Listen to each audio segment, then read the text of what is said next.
Plaintiff September Wallace says the defendant has been doing her hair since she was a child. But September stopped going to her because she drank and smoked on the job. September claims she had to go to the defendant to get her hair braided for a Rihanna concert. But she's suing because the defendant gave her second-degree burns. Defendant Elena Scott admits that September sees another hairdresser for chemical services, but says she comes to Elena once a year for braids. Elena admits that she observed 2 small burns on September's back after doing her hair, but she claims she made up for it by doing her hair for free. Start with you. Okay, Your Honor. So I knew Elena since I was about 6, 7 years old from braiding my hair. And over time, she just became unprofessional. She has never been on time for appointments, smoking, drinking. She even physically fought at the appointment. And you didn't like any of these things? No. How old were you when she started that? 6 or 7. She started out like that?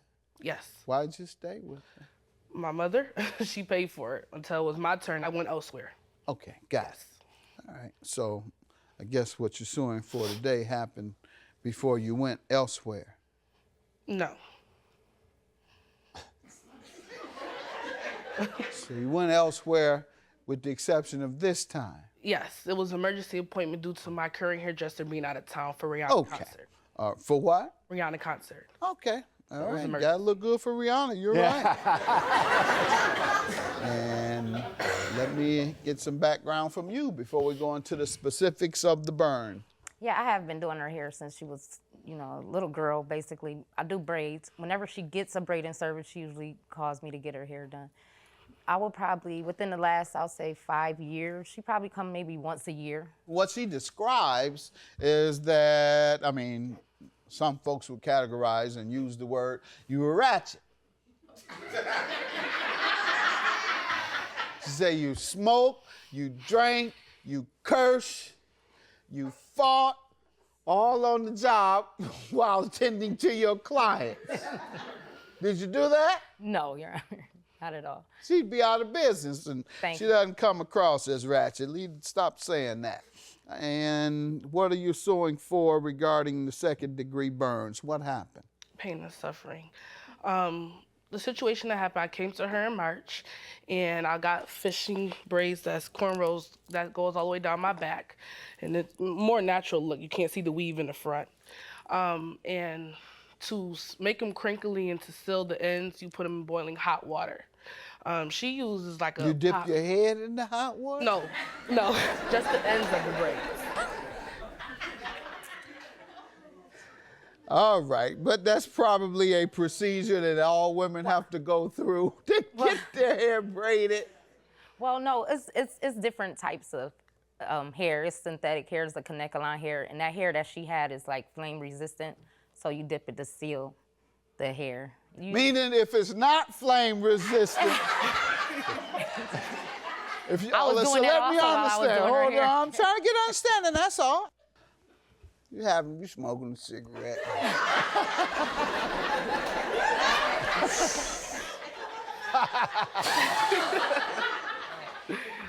Plaintiff September Wallace is suing her former hairdresser because she claims while braiding her hair, she gave September second-degree burns on her back.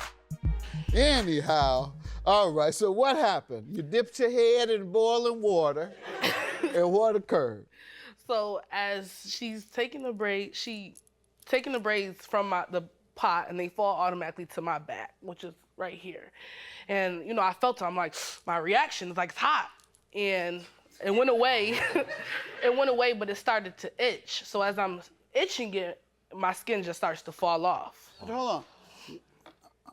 I'm sorry to hear that, but I'm still trying to get an understanding. No, because if you suffered pain, I don't want to make fun of that, but I'm really trying to get an understanding. She takes it out of the boiling water. Yeah, she uses And she doesn't use a towel, perhaps, to hold it before it gets to your body? No, she uses a hand wash towel, so it doesn't cover my back, and I'm a big girl, so it doesn't cover nothing really, just my neck. She grabs it out of the boiling water with her hands. She took the pot down. It's like a collard green pot. She uses. like a pot with 2 handles and she dragged them down. Drags it down. Takes the pot like this so the braids just automatically fall. Then she takes the towel from around my neck after they done hit my back and dries them off like this. But they've hit your back first. Yes. So don't you expect it to burn? Yes, but I didn't expect it to burn my back. That much? I felt the hot pressure, but not I'm just gonna burn leave through my it shirt. alone. And I have a picture of the burns. Let me see them. Ma'am, what happened here? And is this the procedure? Well, yeah, somewhat, but she's draped. She's draped with the cape in a towel. Oh, okay. She has a cape on the back. And when I missed that part. When I dip her hair, I use my hands and I take another towel and I drain the water. All right, so it never flops back on her back. Eventually it does, but but not immediately after taking it out of boiling hot water. Correct, because then it sits in the towel for a second so that it won't drip all over. That's all. That's the part you're missing, ma'am. And what happened here with her? After that, she left. She called me back and was like, I think you burned my back. So I'm like, well, come back. So she came right back, and when it was like 2 little, I think probably maybe look the size of a cigarette burn size. It was like 2 little, but you could tell like she scratched it because it had a film over it already. So I took some ointment. I put ointment on it. She left. A week later, she called me back and she's like, oh, I went to the doctors. They said it was a 2nd-degree burn, but you don't have to worry about me suing you because I have health insurance. And that's probably like another week goes by. She calls me back and she was like, so I'm thinking, maybe, we can do something like maybe you can give me 5 free hairdos, to compensate for, the burn. So I'm like, well, we'll work on it. Some months go by, she asked me about getting a sew-in. So I agreed to give her a sew-in. She came in, she had this contract that said, I give her 5 free hairdos and plus this sew-in. And I'm like, no, you're gonna get this sew-in or nothing at all. I'm not signing this contract. Either you're gonna get this sew-in or that's that, or not. Did she do it? And she sat and I did her sew-in without charging her anything. Ma'am, was that the agreement? No. So when actually it first happened, I came, she put Neosporin on it. And I left, we agreed verbally right there. I said, Layton, this is a free hairdo, 2 days later, I went to the doctors. You paid on top of that.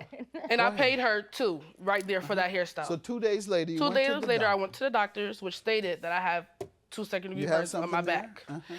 I text her on the same day I went to the doctors. I texted her and said, girl, it's a 2nd-degree burn. I gotta go to the burn center. So she didn't respond at all that day. On April 1st, I texted her again. I said, hey, Lena, I want to come and meet with you to talk about this, to compensate me. So April 1st, I texted her. That following Monday, I met with her. I came up with the contract stating that I give 15 free hairstyles. So did she agree to that? Yeah, she verbally agreed right then and there. All right, so what happened to that agreement? So when I came back in May, I came for my first free hairstyle because I was going to Atlantic City. I brought the contract. And I said, here, Lena, here's the contract. I said, look it over. I said, I'm still willing to negotiate if you have a problem what's written on this paper. So she said, I'm not signing nothing. I'm not signing nothing. If you don't want to get your hair done, if you don't want to take this free hairstyle and get your hair done, you can go somewhere else and get your hair done. Why do you think she changed? I don't know. I mean, that's a lot of business that you're losing for free hairstyles. I don't know. But she knew that before she made the agreement. Yeah. I have no clue what changed. I don't know if she went to talk to somebody, if she disagreed with it later on. I don't know what influenced her change after all. Plaintiff September Wallace is suing her former hairdresser because she claims while braiding her hair, she gave September 2nd-degree burns on her back. All right, and your claim is for pain and suffering. Yes. So why don't you think you should pay her $1,500 for this type of pain and suffering, ma'am? Because we made an agreement. She came back. She wanted to get compensated for a hairdo. Okay. I gave her a free hairdo. I don't know where this 15 comes from. So you think the one hairdo is enough compensation for this? Well, that picture right there makes it look really bad. Yeah, but This not the right picture? I'm sure. was I'm sure bad. if she lifts her if she shows her shirt, it doesn't look like that anymore. And it's not even that big. But no, I'm not. That's what I'm saying. You don't I don't believe even this know is if I the- burned her. She didn't flinch or anything when I did that. No, you know? you've been admitting that you did. No, I felt bad. 1,500 is your judgment. Okay. Now she's trying to deny whether it even happened. I didn't Have say a it good didn't day. happen. We had a contract. She didn't go by it. So we're here where we're There here. was never no contract, but it's perfectly fine. She can go elsewhere and get her hair done. No problem. I do.